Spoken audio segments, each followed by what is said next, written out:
Wagner boss Yevgeny Prigozhin, who led a brief mutiny against Russia, as per the reports that are coming in from Russian state media, was on board a plane that crashed north of Moscow on Wednesday. Rahisha has all the details. Let's go across to her. Right. Of course, Haim, this is a story that we've been tracking very closely here on WION. Yevgeny Prigozhin, the head of the Wagner mercenary group, was on board a plane that crashed on Wednesday with all passengers killed. Now, the crash comes 2 months after Prigozhin launched a short-lived rebellion seen as the biggest challenge to the Russian President Putin's authority since he came to power.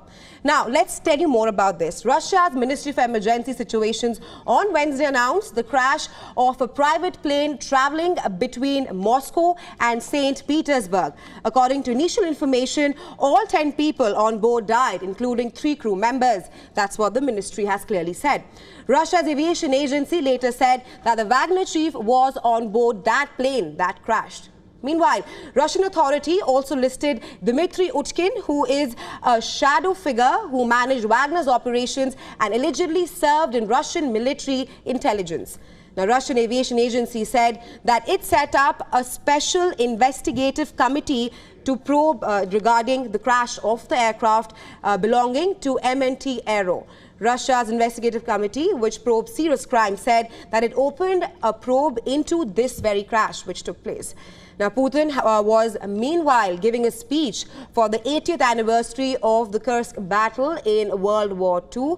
He did not mention the crash and hailed the soldiers for fighting bravely in the special military operation in Ukraine. Now, Kiev and Washington reacted swiftly to the initial reports of the crash. Meanwhile, Biden said that there is not much that happens in Russia that Putin is not behind. That's clearly what the US president has said. He told the reporters while leaving a spin class in California that he does not know what happened with Prigozhin and that he was not surprised by the reports. Here's what the US president said. Take a listen. I don't know for a fact what happened, but I'm not surprised. Do you believe? I mean, not much that happens in Russia is not behind, but I don't know enough to know the answer. Meanwhile, Ukrainian presidential aide Podolyak said that the plane crash was a signal from Putin to Russia's elites ahead of the 2024 elections. And he clearly says that beware, disloyalty equals to death. These are the words. That's what he said. Now, the exiled leader of the opposition of Belarus said that Prigozhin would not be missed in her country. Meanwhile, Yevgeny Prigozhin was the Kremlin confidant before he turned his troops on Russia's capital, Moscow.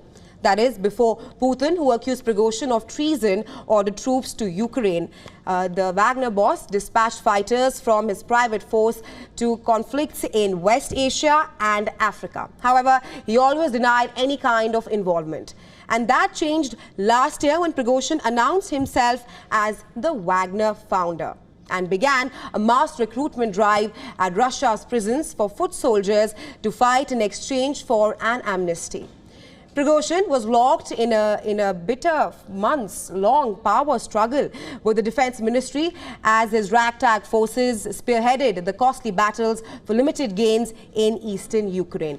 He began blasting what he said was systematic management and lying in the Russian defense ministry. He had earlier accused the Russian military of trying to steal victories from the Wagner group and slammed Moscow's bureaucracy also for grinding progress on the ground. Now, then in June, Prigozhin ordered his private fighting group to unseat Russia's top brass in Moscow. His forces captured a key military headquarters in the city of Rostov-on-Don in southern Russia before setting their course for Moscow, where the authorities beefed up the security in an anticipation of a showdown. Now, the evil that the military leadership of the country brings must be stopped, Prigozhin announced after claiming the defense ministry and launched strikes on the Wagner bases. The aborted bid ended with Putin ultimately offering exile in neighboring Belarus to the mutineers and also Prigozhin. Prigozhin appeared in a footage which we're talking about here on WION this week. He promised to make Africa free and suggested that he was on the continent as well.